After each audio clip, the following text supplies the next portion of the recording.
मध्य प्रदेश, उत्तर प्रदेश ये खींच करके सारे आंकड़ों को नीचे ले जाते थे। तो आज उस बीमारू राज्य को बीजेपी के राज्य में one of the leading states के रूप में खड़ा किया है इकोनॉमी की दृष्टि से। और हमारा ग्रॉस डोमेस्टिक प्रोडक्ट जो है वो सदा बढ़ता चला जा रहा है। आज वो 19.74% तक ग्रोथ रेट पहुंचा है, 19.74 ग्रोथ रेट है। उसी तरीके से ग्रॉस डोमेस्टिक प्रोडक्ट जो है वो 11,69,000 पहुंचा है, 69,004 करोड़ पहुंचा है। उसी तरीके से जो पहले था 9,76,281 करोड़ था, जो अब बढ़ करके 11,69,000 करोड़ तक पहुंचा है।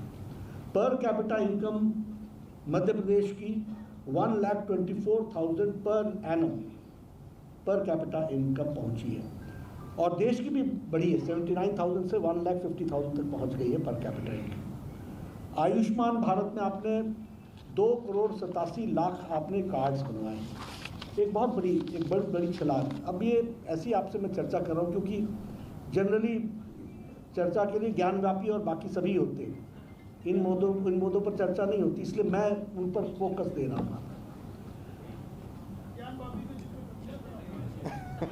चर्चा चलती है, करेंगे, आएंगे।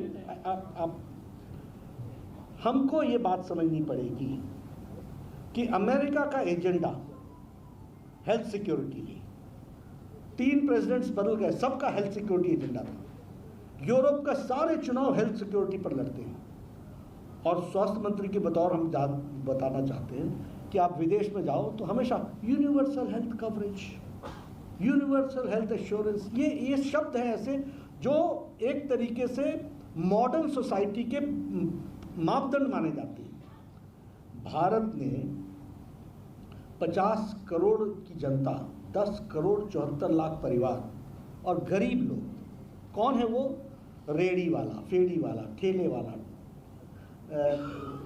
सब्जी बेचने वाला, rack picker, auto rickshaw driver, हमारे क्लीनर, बस का क्लीनर, बार्बर जो बाल काटता है, जाति से नहीं बाय प्रोफेशन, ऐसे लोगों को 10 करोड़ 74 लाख परिवार, 50 करोड़ लोग, इनको 5 लाख रुपए का सालाना हेल्थ कवर देने का काम नरेंद्र मोदी जी ने किया आयुष्मान भारत के तहत।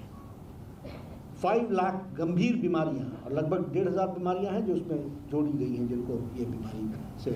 और आपको जानकर के खुशी होगी कि 3 करोड़ लोगों ने इसका फायदा उठा लिया है और 23,000 करोड़ रुपए भारत सरकार ने और मध्य प्रदेश की सरकार ने मिलकर के उन लोगों को पहुंचाने का काम किया है।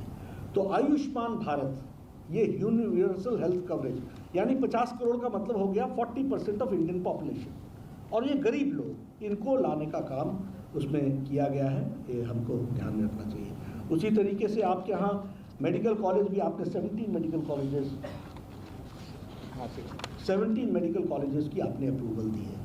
और सबसे बड़ी बात यह है कि अब यहाँ हिंदी में भी इंजीनियरिंग और मेडिकल की पढ़ाई को इनिशिएटिव लिया है, उसका इनिशिएटिव लिया है।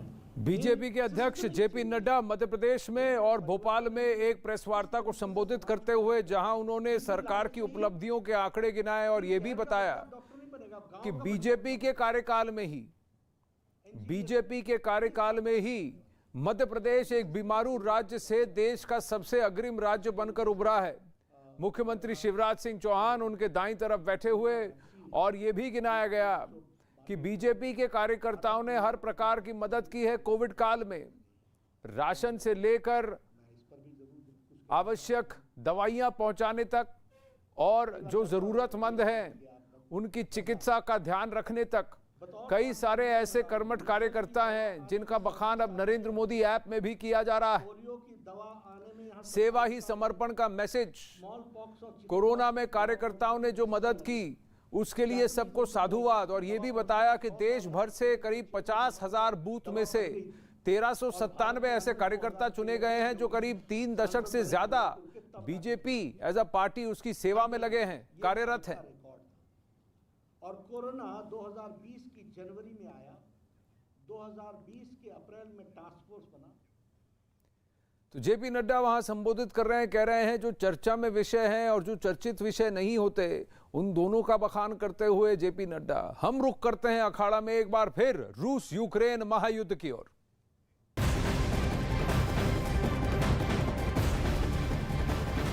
और इस वक्त की बड़ी खबर, यूक्रेन में रूस का मिसाइल हमला जारी है। ये मिसाइलें कब कहां आकर गिरती हैं किसी को नहीं पता चल रहा। अब सेवेरोडोनेत्स्क में एक महिला मीडिया से बात कर रही थी, उसी दौरान अचानक एक मिसाइल उसके करीब आ गिरी और सब कुछ तहस नहस हो गया।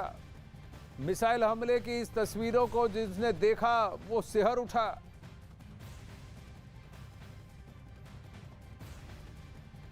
मीडिया से बात करती हुई महिला और अचानक से ये मिसाइल का हमला और सारा मलबा आकर उसके ऊपर आकर गिरता है। पीछे उनकी एक वृद्ध महिला भी मौजूद हैं। जोर का धमाका और मीडिया से बात करते हुए ही महिला भी चोटिल हुई।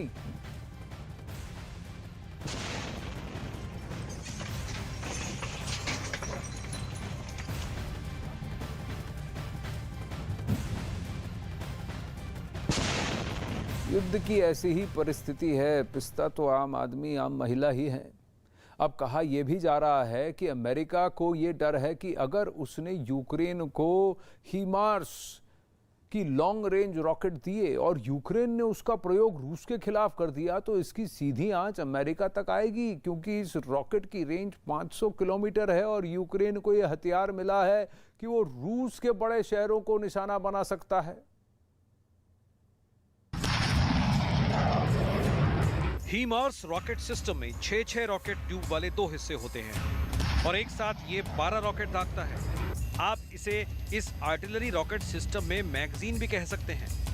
हीमार्स में इसकी रेंज 15 किलोमीटर से लेकर 500 किलोमीटर तक हो सकती है और इसके लिए अलग अलग कैटेगरी के रॉकेट इससे दागे जा सकते हैं। सामान्य तौर पर 50 किलोमीटर तक के रॉकेट सिस्टम युद्ध में इस्तेमाल किए जाते रहे हैं, लेकिन किसी भी हथियार की 500 किलोमीटर रेंज का मतलब है कि उससे दूसरे देश के अंदर तक वार किया जा सकता है। और हीमार्स को लेकर यही अमेरिका और जो बाइडेन का सबसे बड़ा डर साबित हुआ।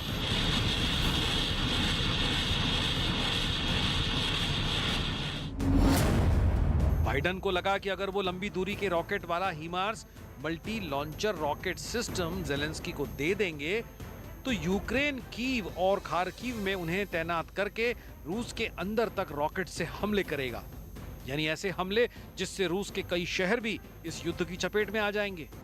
Сьогодні, як і щоденно, я працював, щоб тиск на Росію був посилений. Наші представники у Давосі працюють над тим, щоб Україна отримала більшу фінансову і гуманітарну підтримку.